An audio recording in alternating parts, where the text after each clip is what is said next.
आज हम बात कर रहे हैं भारतीय इतिहास के 5 अनसुलझे रहस्यों की। Number 5, the great Taj Mahal conspiracy. Taj Mahal निस्संदेह भारत की सबसे प्रसिद्ध और पॉसिबली सबसे सुंदर इमारत है। दुनिया के अजूबों में से एक मानी जाने वाली इस खूबसूरत सफेद संगमरमर की बिल्डिंग को मुगल बादशाह शाहजहां ने अपनी पत्नी की कब्र के रूप में बनवाया था। क्या ये सच नहीं था? कुछ मान्यताओं का दावा है कि ताजमहल कभी भी प्रेम की आर्किटेक्चरल एक्सप्रेशन नहीं था, जैसा कि इतिहास इसे याद करता है। इसके बजाय कुछ सबूतों का तात्पर्य है कि यह स्ट्रक्चर अपने बिल्ड होने से लगभग 300 वर्ष पुरानी है। इस क्लेम के पीछे नई दिल्ली के प्रोफेसर पीएन ओक का मानना है कि स्ट्रक्चर को कभी भी एक मकबरा बनाने का इरादा नहीं था। उनका दावा है कि यह वास्तव में तेजो महालया है, जो भगवान शिव की पूजा के लिए समर्पित एक प्राचीन हिंदू मंदिर है। यदि यह सही है तो ये ताजमहल की कहानी को पूरी तरह से बदल देता है। शाहजहां ने दुनिया की सबसे मूल्यवान स्ट्रक्चर में से एक बनाने के बजाय सिर्फ एक मौजूदा मंदिर को सजाया और इसे अपनी दुल्हन को समर्पित किया। हालांकि यह हम में से उन लोगों के लिए इम्पॉसिबल लग सकता है जो पहले से ही ताजमहल को मानते हैं। ये ध्यान देने योग्य है कि भारतीय एरिस्टोक्रेसी वर्ग का मंदिरों और घरों पर कब्जा करने और उन्हें अपने लव्ड वंस के लिए कब्रों में परिवर्तित करने का इतिहास रहा है। इसके अलावा ताजमहल के निर्माण के समय के आसपास के टाइम में इसके निर्माण का कोई उल्लेख नहीं है। यहाँ तक कि यह भी कहा गया है कि ताज पहले से ही एक महत्वपूर्ण स्ट्रक्चर के रूप में मौजूद है। क्या रोमांस के अंतिम प्रतीक के रूप में ताजमहल की प्रतिष्ठा लापरवाह इतिहासकारों और प्रचारकों द्वारा बड़े पैमाने पर फैलाए गए झूठ पर आधारित है?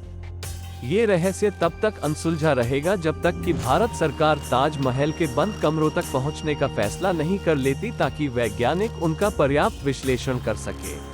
Number 4, the cursed village of Kuldhara. Kuldhara village में 500 से अधिक वर्षों से लगभग 1500 लोगों की आबादी थी। वे सब एक रात गायब हो गए। उनकी मृत्यु नहीं हुई, उनका अपहरण नहीं हुआ, वे बस गायब हो गए। उनके जल्दबाजी में जाने का कारण समय की धुंध में दब गया है। कुछ का दावा है कि वे अत्याचारी शासकों के करों से भाग रहे थे, जबकि अन्य युवा प्रेमियों और लड़की के क्रोधित पिता के बारे में बताते हैं, जो क्षेत्र में एक शक्तिशाली व्यक्ति है। ग्रामीणों के अबैंडनमेंट का कारण जो भी हो, एक बात निश्चित है, जैसे ही वे भागे, उन्होंने इस क्षेत्र को श्राप दिया, यह वादा करते हुए कि कोई भी वहां फिर कभी नहीं रहेगा। स्वाभाविक रूप से कुछ लोगों ने शांतिपूर्ण कम्युनिटी को अपने कब्जे में लेने का प्रयास किया। लोक कथाओं के अनुसार जिसने भी कोशिश की वो बुरी तरह मर गया। पैरानॉर्मल इन्वेस्टिगेटर्स के अनुसार जिन्होंने कस्बे में कुछ अजीबोगरीब घटनाएं देखी हैं, उनमें से कुछ लोग जो वहां मारे गए थे, माना जाता है कि वे अभी भी उस जगह को परेशान करते हैं। ये सब सच है या नहीं? कम्युनिटी ने टेरिफाइंग रेप्यूटेशन अर्जित की है। यह अभी भी सुनसान है और किसी ने भी काफी समय में इसे फिर से बसाने पर विचार नहीं किया है। नंबर 3, शांति देवी।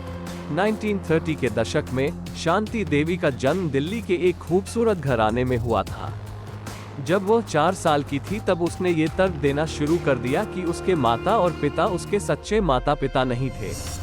उसने दावा किया कि उसका असली नाम लुदगी था और उसका असली परिवार दूर शहर में रहता था।